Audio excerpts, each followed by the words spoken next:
अब हम आपको श्रीमद् भागवत महापुराण के 10वें स्कंद का 11वां अध्याय सुनाते हैं, जिसमें गोकुल से वृंदावन जाना तथा वत्सासुर और बकासुर का उद्धार।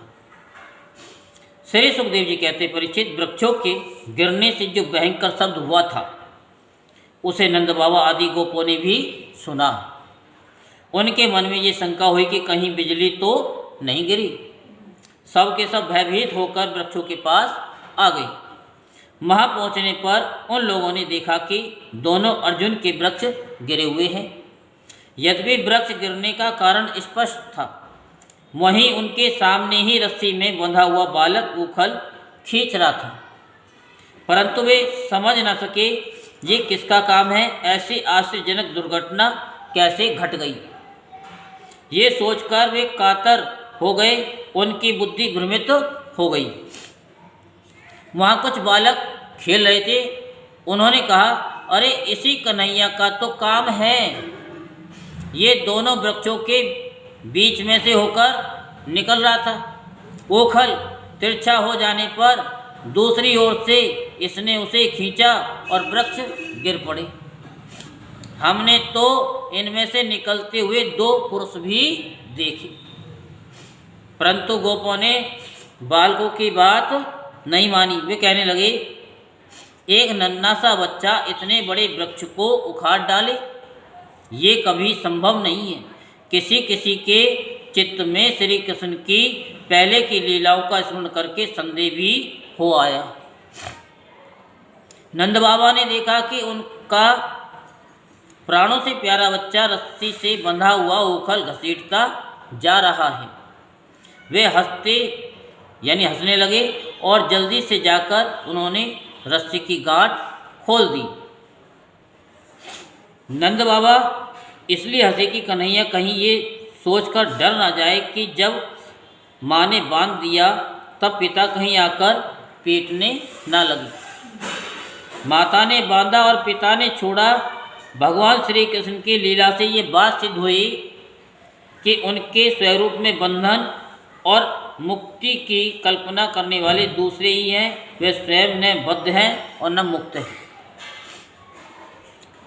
सर्वशक्तिमान भगवान कभी कभी गोपियों के फुसलाने से साधारण बालकों के समान नाचने लगते और कभी भोले भाले अनजान बाल की तरह गाने लगते। वे उनके हाथ की कठपुतली उनके सर्वदा अधीन हो गए। कभी उनकी आज्ञा से पीड़ा ले आते तो कभी दूसेरी आदि तोलने के बटखरे उठा लाते, कभी खड़ाऊं ले आते तो कभी अपने प्रेमी भक्तों को आनंदित करने के लिए पहलवानों की भांति ताल ठोकने लगते। इस प्रकार सर्वशक्तिमान भगवान अपनी बाल लीलाओं से ब्रजवासियों को आनंदित करते और संसार में जो लोग उनके रहस्य को जानने वाले हैं उनको ये दिखलाते कि मैं अपने सेवकों के बस में हूँ। एक दिन कोई फल बेचने वाली आकर पुकार रही थी कि फल ले लो। ये सुनते समस्त कर्म और उपासनाओं के फल देने वाले भगवान अच्युत फल खरीदने के लिए अपनी छोटी सी अंजलि में अनाज लेकर दौड़ पड़े। उनकी अंजलि में अनाज तो रास्ते में ही बिखर गया, पर फल बेचने वाली ने उनके दोनों हाथ फल से भर दिए। इधर भगवान ने भी उसकी फल रखने वाली टोकरी रत्नों से भर दी। एक दिन यमलार्जुन वृक्षों को तोड़ने वाले श्री कृष्ण और बलराम बालकों के साथ खेलते खेलते यमुना तट पर चले गए और खेल में ही रम गए। तब रोहिणी देवी ने उन्हें पुकारा, ओ कृष्ण, ओ बलराम, जल्दी आओ। परंतु रोहिणी के पुकारने पर भी वे आए नहीं, क्योंकि उनका मन खेल में लग गया था। जब बुलाने पर भी दोनों बालक नहीं आए, तब रोहिणी जी ने वात्सल्य सने में यशोदा जी को भेजा। श्री कृष्ण और बलराम ग्वाल वालों के साथ बहुत देर से खेल रहे थे। यशोदा जी ने जाकर उन्हें पुकारा। उस समय पुत्र के प्रति वात्सल्य स्नेह के कारण उनके स्तनों से दूध चू रहा था। वे जोर जोर से पुकारने लगी, मेरे प्यारे कन्हैया, ओ कृष्ण कमल नयन श्याम सुंदर बेटा, आओ अपनी माँ का दूध पी लो। खेलते खेलते थक गए हो बेटा, अब बस करो। देखो तो सही, तुम भूख से दुबले हो रहे हो। मेरे प्यारे बेटा राम, तुम तो समूचे कुल को आनंद देने वाले हो। अपने छोटे भाई को लेकर जल्दी से आ जाओ। देखो भाई, आज तुमने बहुत सवेरे कलेव किया था। कलेव समझते हो? नाश्ता। अब तो तुम्हें कुछ खाना चाहिए। बेटा बलराम, ब्रजराज भोजन करने के लिए बैठ गए, परंतु अभी तक तुम्हारी बाट देख रहे हैं। आओ अब हमें आनंदित करो। बालको, अब तुम लोग भी अपने अपने घर जाओ। बेटा देखो तो सही, तुम्हारा एक एक अंग धूल से लथपथ हो रहा है। आओ जल्दी से स्नान कर लो। आज तुम्हारा जन्म नक्षत्र है। पवित्र होकर ब्राह्मणों को गोदान करो। देखो देखो, तुम्हारे साथियों को उनकी माताओं ने नहला धुलाकर मीज पहुँचकर कैसे कैसे सुंदर गहने पहना दिए हैं। अब तुम भी नहा धो लो, खा पी कर पहन ओढ़कर तब खेलना। परीक्षित माता यशोदा का संपूर्ण मन प्राण प्रेम बंधन से बंधा हुआ था। वे चराचर जगत के शिरोमणि भगवान को अपना पुत्र समझती और इस प्रकार कहकर एक हाथ से बलराम तथा दूसरे हाथ से श्री कृष्ण को पकड़कर अपने घर ले आई। इसके बाद उन्होंने पुत्र के मंगल के लिए जो करना था वे बड़े प्रेम से किया। जब नंद बाबा आदि बड़े बूढ़े गोपों ने देखा कि महावन में तो बड़े बड़े उत्पात होने लगे हैं, तब वे लोग इकट्ठे होकर अब ब्रजवासियों को क्या करना चाहिए, इस विषय पर विचार करने लगे। उनमें से एक गोप का नाम था उपनंद। वे अवस्था में तो बड़े थे, ज्ञान में भी बड़े थे। उन्हें इस बात का पता था कि किस समय किस स्थान पर किस वस्तु में कैसा व्यवहार करना चाहिए। साथ ही वे ये भी चाहते थे कि राम और श्याम सुखी रहें, उन पर कोई विपत्ति ना आवे। उन्होंने कहा, भाइयों, अब यहाँ ऐसे बड़े बड़े उत्पात होने लगे हैं जो बच्चों के लिए बहुत ही अनिष्टकारी हैं। इसलिए यदि हम लोग गोकुल और गोकुल वासियों का भला चाहते हैं तो हमें यहाँ से अपना डेरा डंडा उठाकर कूच कर देना चाहिए। देखो, ये सामने बैठा हुआ नंद राय का लाडला सबसे पहले तो बच्चों के लिए काल स्वयं रूपणी हत्यारी पूतना के चंगुल से किसी प्रकार छूटा। इसके बाद भगवान की दूसरी कृपा ये हुई कि इसके ऊपर इतना बड़ा छकड़ा गिरते गिरते बचा। बवंडर रूपधारी दैत्य ने इसे आकाश में ले जाकर बड़ी विपत्ति मृत्यु के मुख में ही डाल दिया था, परंतु वहाँ से वह चट्टान पर गिरा। तब भी हमारे कुल के देवसुरों ने इस बालक की रक्षा की। यमलार्जुन वृक्षों के गिरने के समय उनके बीच में आकर भी यह या और कोई बालक न मरा। इससे भी यही समझना चाहिए कि भगवान ने हमारी रक्षा की है। इसलिए जब तक कोई बहुत बड़ा अनिष्टकारी अरिष्ट हमें और हमारे ब्रज को नष्ट कर दे, तब तक ही हम लोग अपने बच्चों को लेकर अनुचरों के साथ यहाँ से अन्यत्र चलें। वृंदावन नाम का एक वन है, उसमें छोटे छोटे और भी बहुत से नन्हे नन्हे हरे भरे वन हैं। वहाँ बड़ा ही पवित्र पर्वत, घास और हरी भरी लता वनस्पतियाँ हैं।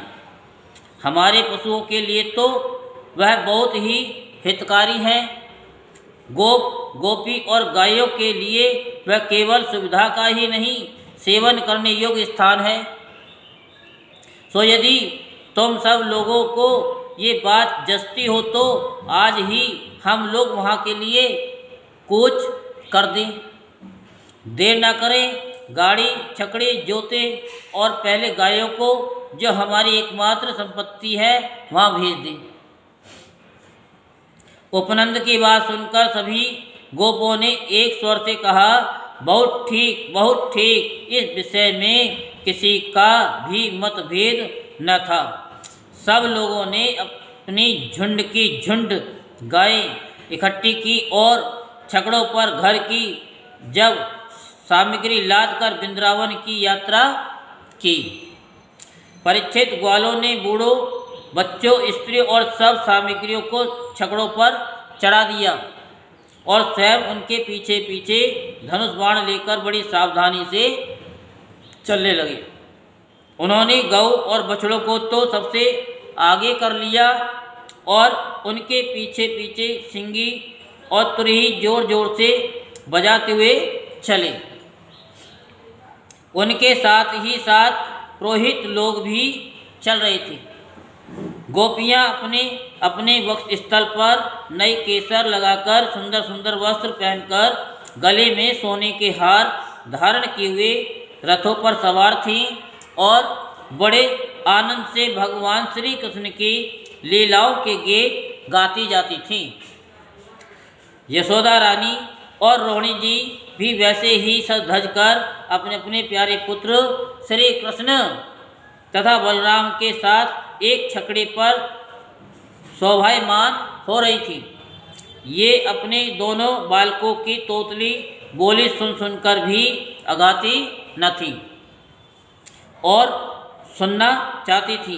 वृंदावन बड़ा ही सुंदर वन है। चाहे कोई भी ऋतु हो, वहाँ सुख ही सुख है। उसमें प्रवेश करके ग्वालों ने अपने छकड़ों को अर्धचंद्राकार मंडल बांधकर खड़ा कर दिया और अपने गोधन के रहने योग्य स्थान बना लिया।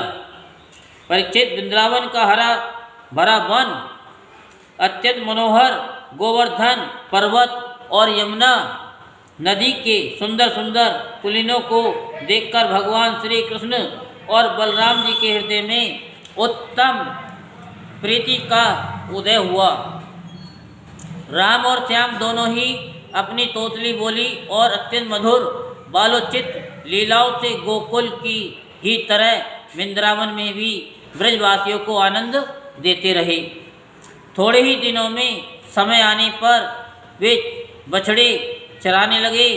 दूसरे ग्वाल वालों के साथ खेलने के लिए बहुत सी सामग्री लेकर वे घर से निकल पड़ते और गोष्ठ गायों के रहने के स्थान के पास ही अपने बछड़ों को चराते। श्याम और राम कहीं बांसुरी बजा रहे हैं तो कहीं गुलेल या ढेल बांस से ढेले या गोलियां फेंक रहे हैं। किसी समय अपने पैरों के घुंघरू पर तान छेड़ रहे हैं तो कहीं बनावटी गाय और बैल बनकर खेल रहे हैं। एक और देखे तो सांड बनकर हगड़ते हुए आपस में लड़ रहे हैं, तो दूसरी ओर मोर, कोयल, बंदर आदि पशु पक्षियों की बोलियां निकाल रहे हैं। परीक्षित इस प्रकार सर्वशक्तिमान भगवान साधारण बालकों के समान खेलते रहते हैं। एक दिन की बात है, श्याम और बलराम अपने प्रेमी सखा ग्वाल वालों के साथ यमुना तट पर बछड़े चरा रहे थे। उसी समय उन्हें मारने की नियत से एक दैत्य आया। भगवान ने देखा कि ये बनावटी बछड़े का रूप धारण करके बछड़ों के झुंड में मिल गया है। वे आंखों के इशारे से बलराम जी को दिखाते हुए धीरे धीरे उसके पास पहुंच गए। उस समय ऐसा जान पड़ता था मानो वे दैत्य को तो पहचानते नहीं और उस हट्टे कट्टे सुंदर बछड़े पर मुग्ध हो गए हैं। भगवान श्री कृष्ण ने पूंछ के साथ उसके दोनों पिछले पैर पकड़कर आकाश में घुमाया और मर जाने पर कैथ के वृक्ष पर पटक दिया। उसका लंबा तगड़ा दैत्य शरीर बहुत से कैथ के वृक्षों को गिराकर स्वयं भी गिर पड़ा। ये देखकर ग्वाल वालों के आश्चर्य की सीमा न रही। वे वाह वाह करके प्यारे कन्हैया की प्रशंसा करने लगे। देवता भी बड़े आनंद से फूलों की वर्षा करने लगे। परीक्षित जो सारे लोगों के एकमात्र रक्षक हैं, वे ही श्याम और बलराम और वत्सपाल बछड़ों के चरवाहे बने हुए हैं। वे तड़के ही उठकर कलेवे की सामग्री लेते और बछड़ों को चराते हुए एक वन से दूसरे वन में घूमा करते। एक दिन की बात है, सब ग्वालवाल अपने झुंड के झुंड बछड़ों को पानी पिलाने के लिए जलाशय के तट पर ले गए। उन्होंने पहले बछड़े को जल पिलाया और फिर स्वयं भी पिया। ग्वाल वालों ने देखा कि वहाँ एक बहुत बड़ा जीव बैठा हुआ है। वह ऐसा मालूम पड़ता था मानो इंद्र के वज्र से कटकर कोई पहाड़ का टुकड़ा गिरा हुआ है। ग्वालवाल उसे देखकर डर गए। वह बक नाम का एक बड़ा भारी असुर था, जो बगुले का रूप धर के वहाँ आया था। उसकी चोंच बड़ी तीखी थी और वह स्वयं बड़ा बलवान था। उसने झपटकर श्री कृष्ण को निगल लिया। जब बलराम आदि बालकों ने देखा कि वे बड़ा भारी बगुला श्री कृष्ण को निगल गया, तब उनकी वही गति हुई जो प्राण निकल जाने पर इंद्रियों की होती है। वे अचेत से हो गए। परीक्षित, श्री कृष्ण लोक पिता में ब्रह्मा के भी पिता हैं। वे लीला से ही गोपाल बालक बने हुए हैं। जब वे बगुले के तालू के नीचे पहुँचे, तब वे आग के समान उसका तालू जलाने लगे। अतः उस दैत्य ने श्री कृष्ण के शरीर पर बिना किसी प्रकार का घाव किए ही झटपट उन्हें उगल दिया और फिर बड़े क्रोध से अपनी कठोर चोंच से उन पर चोट करने के लिए टूट पड़ा। कंस का सखा बकासुर अभी भक्त वत्सल भगवान श्री कृष्ण पर झपट ही रहा था कि उन्होंने अपने दोनों हाथों से उसके दोनों ठोर पकड़ लिए और ग्वाल वालों के देखते देखते खेल ही खेल में वैसे ही चीर डाला जैसे कोई गांडर जिसकी जड़ का खास होता है को चीर डाले। इससे देवताओं को बड़ा आनंद हुआ। सभी देवता भगवान श्री कृष्ण पर नंदवन के बेला चमेली आदि के फूल बरसाने लगे और नगारे शंख आदि बजाकर इस स्तोत्रों के द्वारा उनको प्रसन्न करने लगे। ये सब देखकर सब के सब ग्वालवाल आश्चर्यचकित हो गए। जब बलराम आदि बालकों ने देखा कि श्री कृष्ण बगुले के मुंह से निकलकर हमारे पास आए हैं, तब उन्हें ऐसा आनंद हुआ कि मानव प्राण के संचार से इंद्रियां सचेत और आनंदित हो गई हों। सब ने भगवान को अलग अलग गले लगाया। इसके बाद अपने अपने बछड़े हाँक कर सब ब्रज में आए और वहाँ उन्होंने घर के लोगों से सारी घटना कह सुनाई। परीक्षित, बकासुर के वध की घटना सुनकर सबके सब गोपी गोप आश्चर्यचकित हो गए। उन्हें ऐसा जान पड़ा जैसे कन्हैया साक्षात मृत्यु के मुंह से ही लौटे हों। वे बड़ी उत्सुकता, प्रेम और आदर से श्री कृष्ण को निहारने लगे। उनके नेत्रों की प्यास बढ़ती ही जाती थी, किसी प्रकार उन्हें तृप्ति न होती थी। वे आपस में कहने लगे, हाय हाय, ये कितने आश्चर्य की बात है इस बालक को कई बार मृत्यु के मुंह में जाना पड़ा, परंतु जिन्होंने इसका अनिष्ट करना चाहा उन्हीं का अनिष्ट हुआ, क्योंकि उन्होंने पहले से दूसरों का अनिष्ट किया था। ये सब होने पर भी वे भयंकर असुर इसका कुछ भी नहीं बिगाड़ पाते।